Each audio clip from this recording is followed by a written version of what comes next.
Hello dear students, how are you? Today I will discuss an important part of your English grammar in class 8, 9, 10 and 11 also. And in job examination this is very common for you all. So today's topic is very important, so let's start. And this is use of suffix and prefix, and it is also part of use of parts of speech. Today you will understand how to use a part of a speech in any sentence and where will be the place of any word of or any part of speech. We know that there are 8 kinds of species: noun, pronoun, adjective, verb, preposition, conjunction, interjection.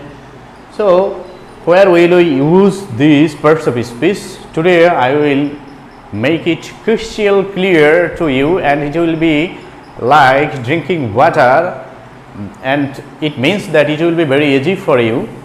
So this is use of parts of speech, and you will understand that this is not so difficult. Those who think that the use of suffix and prefix is very difficult, and I would like to say those that this is not so difficult.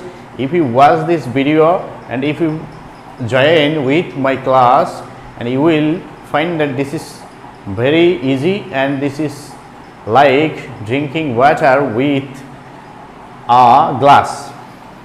So at first on is articles. There are 3 articles, A and D. So after articles you must use noun. সেখানে articles এর পরে adjective সহ noun বসতে পারে। সেক্ষেত্রে খেয়াল করতে হবে, যদি adjectiveটি দেয়া থাকে তখন noun ওয়ার্ডটি তৈরি করতে হবে আমার। তো কোন বর্ণ যুক্ত করলে নাউন হয় সেগুলো আমি এর আগের ক্লাসে আমি আলোচনা করেছি, তো সেই বিষয়গুলো খেয়াল করতে হবে। এখন আমি যদি এখানে একটি উদাহরণ লিখি, আর্টিকেলের পরে কিভাবে নাউন বসে, যে যদি এরকম লেখা হয় the honest of our teacher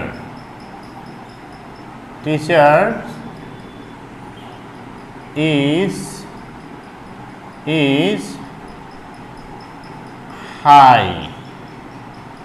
high বললাম এখানে আমি, অথবা ওয়েল বলতে পারি, যাই হোক।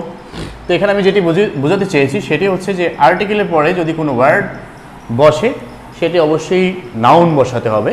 তো এখানে অনেস্ট শব্দটি রয়েছে অ্যাডজেক্টিভ, তাহলে এটাকে নাউন করতে হবে। তো এর আগে আমি বলেছিলাম অনেস্টের সাথে নাউন করতে হলে কি যোগ করতে হবে, কোনো ওয়ার্ডের শেষে টি ওয়াই যুক্ত হলে সেটি নাউন হয়ে যায়। তো এখানে তো টি দেওয়াই রয়েছে, শুধু ওয়াই যুক্ত করলে হয়ে যাবে। The honesty of our teachers is high, আমাদের শিক্ষকদের সততা খুবই উঁচু মানের বা উঁচু লেভেলের, সেটা এখানে বোঝাতে চেয়েছি আমি। তারপরে অ্যাডজেক্টিভ থাকলে তখন নাউনটি লিখতে হবে, আবার নাউনটি থাকলে অ্যাডজেক্টিভ লিখতে হবে, সেই বিষয়গুলো খেয়াল করতে হবে। যেরকম এরকম হতে পারে যা দ্য ট্র্যাডিশনাল চাইল্ডহুড পাস্টাইমস, দেখা গেলো চাইল্ডহুড হলো নাউন, এর পূর্বে যদি ট্র্যাডিশন থাকে সেই ট্র্যাডিশন শব্দটাকে ট্র্যাডিশনাল করতে হবে, কারণ হলো চাইল্ডহুড নাউন, এর পূর্বে ট্র্যাডিশন শব্দটা হবে হলো অ্যাডজেক্টিভ ট্র্যাডিশনাল। তো সেটা আমি এখানের উদাহরণ দেখাচ্ছি না। তারপরে হলো নাম্বার 2, বি ভার্বের পরে অ্যাডজেক্টিভ অথবা নাউন বসবে। বি ভার্বগুলো হচ্ছে am, is, are, was, were. তো এই বি ভার্বের পরে সাধারণত হয় কোনো অ্যাডজেক্টিভ বসবে, না হয় কোনো নাউন বসবে। যেমন যে শি ইজ, এখানে যদি আমি শি ইজ লিখি যে শি ইজ অনেস্টি, অথবা আমি লিখলাম শি ইজ বিউটি, এরকম যদি থাকে, তো সেই ক্ষেত্রে আমাদের এই শব্দ দুটোকে অ্যাডজেক্টিভ করে দিতে হবে, কারণ এখানে যেহেতু বি ভার্বের পরে রয়েছে, তখন এখানে কি করতে হবে যে শি ইজ অনেস্ট অথবা বিউটি শব্দের অ্যাডজেক্টিভ ফর্ম হচ্ছে বিউটিফুল, এটাকে বিউটিফুল করে দিতে হবে। আবার এটা কীভাবে নাউন হয় সেটা হচ্ছে যে দেওয়া থাকে যদি এরকম যে শি ইজ সে ডক্টর, এরকম থাকতে পারে। তারপর থাকতে পারে ইনস্ট্রাক্ট, তাহলে করতে হবে ইনস্ট্রাক্ট্রেস, হ্যাঁ, মানে এটাকে নাউন করে দিতে হবে। তো এখন এই ডক্টরেস করা হয় অনেক সময়, যেহেতু ফেমিনিন জেন্ডার ম্যাসকুলিন জেন্ডার এটা ব্যাপার স্যাপার থাকে। তো মূল কথাটি হচ্ছে যে যদি কোনো পেশা বোঝায় তখন সেখানে নাউন দিয়ে প্রকাশ করতে হবে, আর যদি বৈশিষ্ট্য বা গুণ বোঝায় তখন সেখানে অ্যাডজেক্টিভ দ্বারা প্রকাশ করতে হবে। তো মূল কথা হচ্ছে বি ভার্বের পরে দুটো ওয়ার্ডই বসতে পারে, হয় অ্যাডজেক্টিভ না হয় নাউন। এখন ভার্ব বসলে তখন সেটি হলো টেন্সগত বিষয়, সেটা আমরা অন্য প্রসঙ্গ।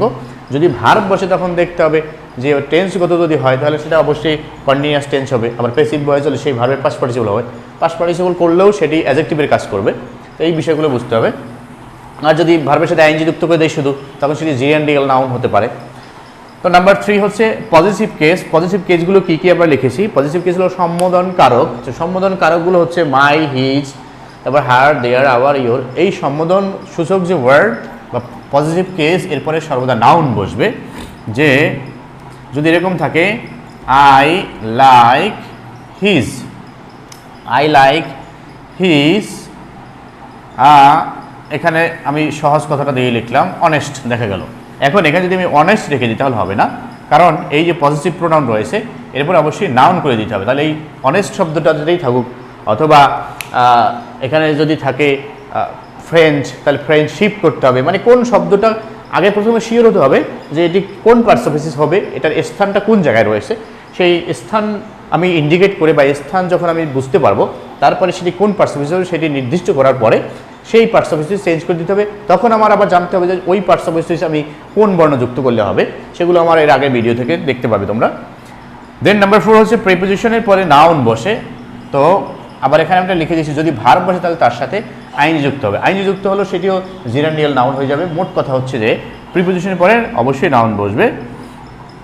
যে যদি আমি এরকম লিখি যে he was respected, he was respected for. এখন আমি এখানে ফর দিলাম, ফরের পরে দেখা গেছে যদি এরকম থাকে উইজ, এখন এই উইজড শব্দটিকে এখন আমার নাউন করে দিতে হবে, যেহেতু এটা প্রিপোজিশনের পরে বসছে। তাহলে উইজ শব্দের নাউন ফর্ম হচ্ছে উইজডম করতে হবে।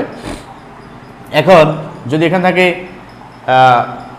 দেখা গেল রয়েছে নো, তাহলে নো শব্দটা করতে হবে নলেজ, কারণ নো হলো ভার্ব, এর নাউন ফর্ম হচ্ছে নলেজ। ঠিক যদি কোনো ভার্ব বসে তাহলে দেখা গেল এখানে যদি থাকতো আমার এরকম লার্ন, তাহলে এই লার্ন শব্দটাকে করতে হবে লার্নিং। মানে এখানে লার্নিং তখন শিক্ষাটাকে নির্দেশ করবে, যে সে তার শিক্ষার জন্য শ্রদ্ধেয়, সে তার জ্ঞান বা প্রজ্ঞার, তার যে জ্ঞান রয়েছে তার জন্য সে সম্মানিত। তাহলে এই প্রিপোজিশনের পরে নাউন বসাতে হবে। যদি ভার্ব বসে তাহলে সেই ভার্ব সাথে আইনজি যুক্ত করে দিতে হবে, সেটাও জিরান্ডিয়াল নাউন হয়ে যাবে। দেন নাম্বার 5 হচ্ছে অ্যাডজেক্টিভ প্লাস নাউন। অ্যাডজেক্টিভের পরে নাউন বসে, সেই বিষয়টি খেয়াল করতে হবে। যেমন এরকম যদি থাকে, দেখা গেল পরীক্ষায় আসছে যে হি ইজ ট্যালেন্ট, এখন এখানে যদি থাকে বয়, তাহলে এই হি ইজ ট্যালেন্ট বয়। অথবা কোনো এরকম শব্দ থাকতে পারে যে শব্দটা ভার্ব দেয়া আছে, তখন সেটাকে নাউন করে দিতে হবে। যেহেতু এখানে অ্যাডজেক্টিভের পরে সেই শব্দটিকে নাউন করে দিতে হবে। তারপরে আমরা জানি যে মোট কথা হচ্ছে যে অ্যাডজেক্টিভের পরে বসবে হলো নাউন শব্দ। নাম্বার 6 হচ্ছে মোডালসের পরে মেইন ভার্ব বসে। এখন দেখা গেল যদি এরকম থাকে উই শুড, এখানে দেওয়ার থাকতে পারে যদি থাকে এরকম respectful, we should respectful our teachers. এরকম যদি থাকে যে we should respectful our teachers. এখন এই যে মোডালস রয়েছে, মোডাল অক্সিলারি ভার্ব, এখন এখানে শব্দটি অবশ্যই হবে মূল ভার্ব। তাহলে রেসপেক্টফুলের মূল ভার্বটি হচ্ছে রেসপেক্ট। এই তাহলে হবে কি we should respect our teachers. এই মোডালসের সবাই খেয়াল করতে হবে, যদি মূল ভার্বটি দেওয়া না থাকে তাহলে অবশ্যই সেই মোডালসের পরের শব্দটিকে ভার্ব করে দিতে হবে। দেন নাম্বার 7, মেইন ভার্বের পরে অ্যাডভার্ব বসে। সাধারণত দেখা যায় কোনো সেন্টেন্সে মেইন ভার্ব দেওয়ার পরে একটি শব্দ ব্র্যাকেটে দেওয়া থাকে, তখন সেই শব্দটিকে অ্যাডভার্ব করতে হয়। যেমন এডুকেশন, এডুকেশন ট্রেন্স, ট্রেন্স। এখানে যদি দেওয়া থাকে মেন্টাল, এই এখন এই হলো মূল ভার্ব। তাহলে মূল ভার্বের পরে এখন যদি অ্যাডজেক্টিভ দিই তাহলে হবে না, এখানে মূল ভার্বের পরে শব্দটি হবে হলো অ্যাডভার্ব। তাহলে মেন্টালের অ্যাডভার্ব হলো মেন্টালি, এলওয়াই যুক্ত করলে সাধারণত অ্যাডভার্ব হয়। এখন যদি দেয়া থাকে কোনো অ্যাডজেক্টিভের শেষে এলওয়াই, তাহলে আবার একটা এলওয়াই যুক্ত করতে হবে। অনেকে এখানে ভুল করে ফেলে, শুধু এলওয়াই দেয়া থাকলে এলওয়াই যুক্ত করে দেয়। তাহলে এই বিষয়টি খেয়াল করতে হবে যে মূল ভার্বের পরে হলো অ্যাডভার্ব বসবে। এরপরে আমরা আরও কিছু নিয়ম দেখব। এখন আরও কিছু ব্যবহার এখানে আমি লিখেছি। অ্যান্ড এর আগে পরে একই জাতীয় ওয়ার্ড বসে। আমরা জানি অ্যান্ড কনজাংশন দিয়ে সমজাতীয় ওয়ার্ড যুক্ত হয়। তো এখানে যেমন অ্যান্ড এর আগে যদি নাউন থাকে তাহলে পরেও নাউন হবে, অ্যান্ড এর আগে যদি ভার্ব বসে তাহলে পরেও ভার্ব বসবে, অ্যান্ড এর আগে যদি অ্যাডজেক্টিভ হয় তাহলে পরেও অ্যাডজেক্টিভ হবে। সেই কথাটি এখানে আমাদের ব্যবহার করতে হবে। যদি এরকম দেওয়া থাকে যে এডুকেশন অ্যান্ড, এডুকেশন অ্যান্ড, এখানে দেওয়া থাকে যদি know, education and know is our power, এরকম যদি কোনো শব্দ থাকে এখানে, তাহলে এখানে দেখা যাচ্ছে আগে নাউন রয়েছে, এটাকেও নাউন করে দিতে হবে। তাহলে এই নো এর নাউন হচ্ছে নলেজ এ, তাহলে এখানে এটাকে নাউন করে দিতে হবে। Education and knowledge is our পাওয়ার, এই দুটো একই অর্থ প্রকাশ করে, এই জন্য এখানে ভার্ব সিঙ্গুলার করলেও হয়। তো এরপরে ভেরি এর পরে বসে হলো অ্যাডজেক্টিভ। কীরকম অ্যাডজেক্টিভ হয় যে শি ইজ ভেরি, এরপরে যে শব্দটি বসবে সেটা যদি আমি এখানে বিউটি লিখতে চাই তাহলে সেটা করতে হবে বিউটিফুল, ভেরি বিউটিফুল। ভেরি এর পরে যদি আমি লিখি শি ইজ ভেরি বিউটি তাহলে সেটি হবে না, ভেরি বিউটিফুল হবে। এরপরে হ্যাভ, হ্যাজ, হ্যাড এর পরে আছে বুঝাতে, আছে বলতে কোনো কিছু মালিকানা আছে। যেমন আই হ্যাভ এ মার্কার, এই মার্কারটি আমার হলো এখন অধিকারে রয়েছে, এরকম। সেই ক্ষেত্রে নাউন বসবে। আর যদি ভার্ব হয় তাহলে সেই ভার্বের থার্ড ফর্ম ব্যবহার করতে হবে। ঠিক যেরকম যে উই হ্যাভ,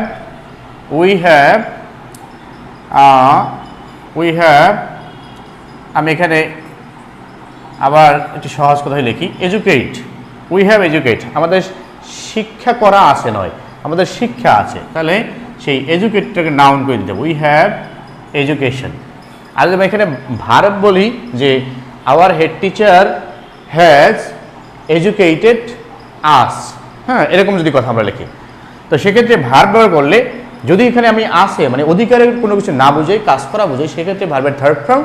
আর আসে বুঝাতে কোনো কিছু অধিকারে বা মালিকানা আছে, সেক্ষেত্রে আমাদের নাউন ব্যবহার করতে হবে। যে ওয়ার্ডটি বসবে সেটিকে নাউন করে দিতে হবে। এবার রয়েছে গেট, গট, এটা তার হলো পাওয়া বোঝায়। এখন এই পাওয়া বোঝাতে হলো নাউন বসে। আমি কোনো কিছু পেলাম, সেই পাওয়ার ক্ষেত্রে অবশ্যই সেটা কোনো কিছু আমি নাউন জাতীয় কিছু পাবো। যেমন আমি আই গট, সাপোজ আমি একটি ব্যাগ পেলাম, তার মানে কি এখানে সেই পাওয়ার ক্ষেত্রে কোনো একটা নাম জাতীয়, নাম বোধক কোনো কিছু আমি এখানে পাবো। এবার নাম্বার 12 আমি লিখেছি হলো অবজেক্ট যদি দেওয়া থাকে তারপরে অ্যাডভার্ব বসবে। কীরকম যে এডুকেশন, এডুকেশন ট্রেন্স আস, এটা হলো এখানে অবজেক্ট। তাহলে এখানে যে শব্দটি বসবে সেটা হলো অ্যাডভার্ব হবে। এডুকেশন ট্রেন্স আস মেন্টালি, শিক্ষা আমাদেরকে মানসিকভাবে প্রশিক্ষিত করে বা প্রশিক্ষণ দেয়, মানসিক প্রশিক্ষণ দেয়। তারপর পজিটিভ কেজ, আমি এর আগে লিখেছিলাম পজিটিভ কেজের পরে নাউন বসে। এখন সেখানে নাউন অ্যাডজেক্টিভ সহ নাউন বসতে পারে। যেমন এরকম যদি থাকে মাই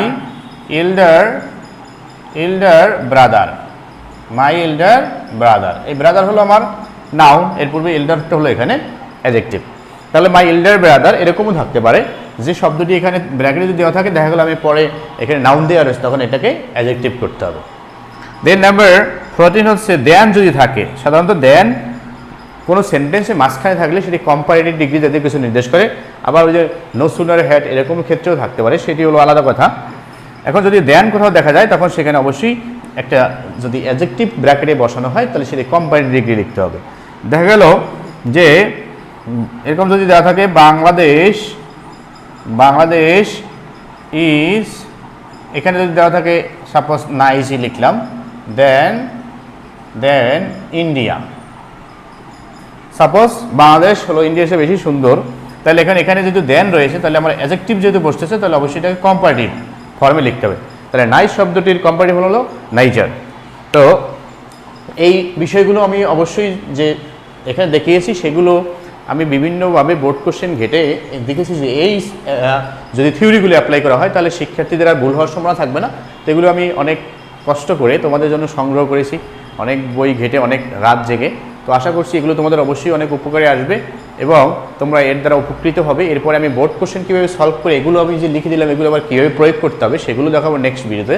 আশা করি তোমরা আমার সঙ্গেই থাকবে। আমার চ্যানেলটি সাবস্ক্রাইব করে বন্ধুদের সাথে বেশি বেশি শেয়ার করবে, বন্ধুদেরকেও বলবে চ্যানেলটি সাবস্ক্রাইব করে নেওয়ার জন্য। এবং এই চ্যানেলে 100% কমন এসএসসি, জেএসসি এবং বিভিন্ন চাকরি পরীক্ষার সাজেশন দেওয়া হয়, সেগুলো অবশ্যই তাদের সাথে শেয়ার করবে এবং চ্যানেলটি সাবস্ক্রাইব করে সঙ্গেই থাকবে। আমি তোমাদের সকলেরই উজ্জ্বল ভবিষ্যৎ কামনা করছি। Thanks for watching, thanks to all.